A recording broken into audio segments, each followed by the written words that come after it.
اعوذ باللہ من الشیطان الرجیم بسم اللہ الرحمن الرحیم وقد کذبوا فسیاتہم انباء ما كانوا به یستہزئون، پس یقیناً جب انہوں نے جھٹلا ہی دیا تو اب جلد ہی ان کے پاس ان کی خبریں آئیں گی جن کا یہ مذاق اڑاتے تھے۔ سورۃ شعراء آیا 6۔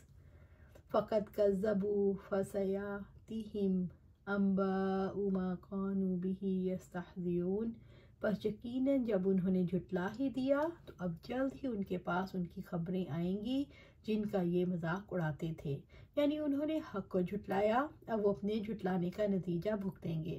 اللہ تعالیٰ نے یہاں احساس دلایا ہے کہ یہ عذاب تو تم آنکھوں سے دیکھو گے اور خود ہی خبر بن جائے گی، اور ایسی مصیبتیں نازل ہوں گی، لوگ گلیوں بازاروں میں اس کی داستانیں سناتے پھریں گے۔ وَلَا تَعْلَمُنَّ نَبَعَهُ بَعْدَ حِینٍ، اور تو یقیناً تم کچھ وقت کے بعد اس کی خبر ضرور سن لو گے۔ سورۃ صاد آیا 88۔ اسی طرح اللہ سبحانہ تعالیٰ سورۃ شعراء میں آیا 227 میں فرماتے ہیں، سوائے ان کے جو ایمان لائے اور جنہوں نے اچھے کام کیے اور اللہ تعالیٰ کو کثرت سے یاد کیا اور انہوں نے بدلہ لیا اس کے بعد کہ ان پر ظلم کیا گیا، اور جنہوں نے ظلم کیا وہ جلد ہی جان لیں گے وہ کس لوٹنے کی جگہ پر لوٹ کر جانے والے ہیں۔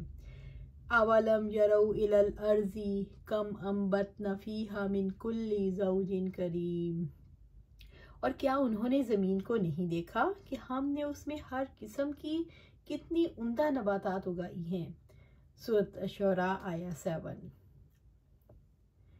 اولم یروا الی الارض کم انبتنا فیہا من کل زوج کریم، اور کیا انہوں نے زمین کو نہیں دیکھا کہ ہم نے اس میں ہر قسم کی کتنی عمدہ نباتات اگائی ہیں۔ اللہ تعالیٰ نے زمین کی نباتات سے ان کے معجزاتی طور پر اگنے کا شعور دلایا ہے۔ رب العزت نے توجہ دلائی ہے کہ جس کے رسول کی مخالفت کی جا رہی ہے اور جس کی کتاب کو جھٹلایا جا رہا ہے وہ سب پر کمال درجے کا غلبہ رکھتا ہے، اور وہ عظیم قدرت والا ہے، جس نے زمین بنائی، پھر نباتات کی تمام قسمیں اگائیں، جس نے جانوروں اور پودوں کی طرح طرح کے جوڑے پیدا کیے جو بہت خوبصورت اور بے حد فوائد رکھتے ہیں۔ اللہ تعالیٰ نے لفظ کریم سے یہ توجہ دلائی ہے کہ اللہ تعالیٰ کی صنائی کو توجہ سے اور عزت سے دیکھیں۔ ان فی ذلک لآیہ وما کان اکثرهم مؤمنین، بے شک اس میں یقیناً ایک نشانی ہے اور ان میں سے اکثر لوگ ایمان لانے والے نہیں ہیں۔ سورۃ شعراء آیا 8۔ ان فی ذلک لآیہ، بے شک اس میں یقیناً ایک نشانی ہے، بے شک پودوں کی زندگی میں یعنی زمین کی زندگی میں موت کے بعد دوبارہ زندگی کی دلیل ہے۔ ایک ہی زمین ہے، ایک ہی آسمان ہے جس سے پانی برستا ہے، ایک ہی سورج سے نباتات ساری ایک جیسی نہیں ہوتی، ہزارہ قسم کی نباتات ہوتی ہیں۔ کہیں رنگ برنگ کے پھول کھل رہے ہیں، کہیں لہلہاتی کھیتیاں، ان کی خوشبو سے زمین مہک اٹھتی ہے۔ پھر اس نباتات اور وہاں کے باشندوں کی ضرورت میں ایک خاص مناسبت ہے۔ نباتات کی بے شمار انواع و اقسام کے باوجود یہ اللہ تعالیٰ کے مقرر کردہ قوانین کے تحت ہی اگتی، بڑھتی اور پھلتی پھولتی ہیں، اور اس میں ایک خاص نظم و ضبط پایا جاتا ہے۔ غرض یہ کہ نباتات میں غور و فکر کا اتنا وسیع میدان موجود ہے کہ یہ علم کی ایک شاخ بن چکا ہے، اور غور و فکر کرنے والوں کے لیے قدرت کے نئے سے نئے عجائبات پیش کرتا رہتا ہے۔ زندگی اللہ تعالیٰ کا معجزہ ہے، لیکن یہ معجزہ زمین پر عام طور پر بہت آہستگی کے ساتھ جاری رہتا ہے۔ مثلاً پودوں جانوروں کی صورت، اگر اچانک مٹی سے جانور نکل آئے تو انسان اس سے خالق کے ہونے کا کوئی سبق نہیں لیتا۔ وَمَا كَانَ أَكْثَرُهُم مُؤْمِنِينَ، اور ان میں سے اکثر لوگ ایمان لانے والے نہیں۔ یعنی زمین کی زندگی اگرچہ خالق کی موت کے بعد کی زندگی کی نشانی ہے، مگر اکثر لوگ ایمان نہیں لاتے۔ وَإِنَّ رَبَّكَ لَهُوَ الْعَزِيزُ الرَّحِيمُ، اور یقیناً آپ کا رب سب پر غالب ہے، نہایت رحم والا ہے۔ سورۃ شعراء آیا 9۔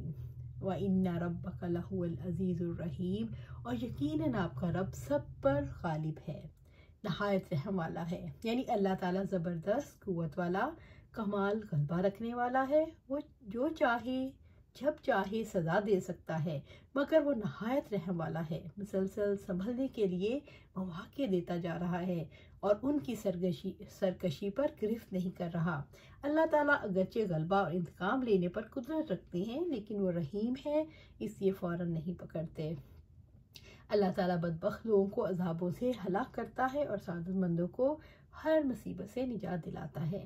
اس کے بعد اللہ تعالیٰ نے تاریخ انسانی سے عبرت والے واقعات بیان کیے ہیں، جن کا مقصد یہ ثابت کرنا ہے کہ اللہ تعالیٰ کی آیات کو جھٹلانے کا انجام ہلاکت ہے۔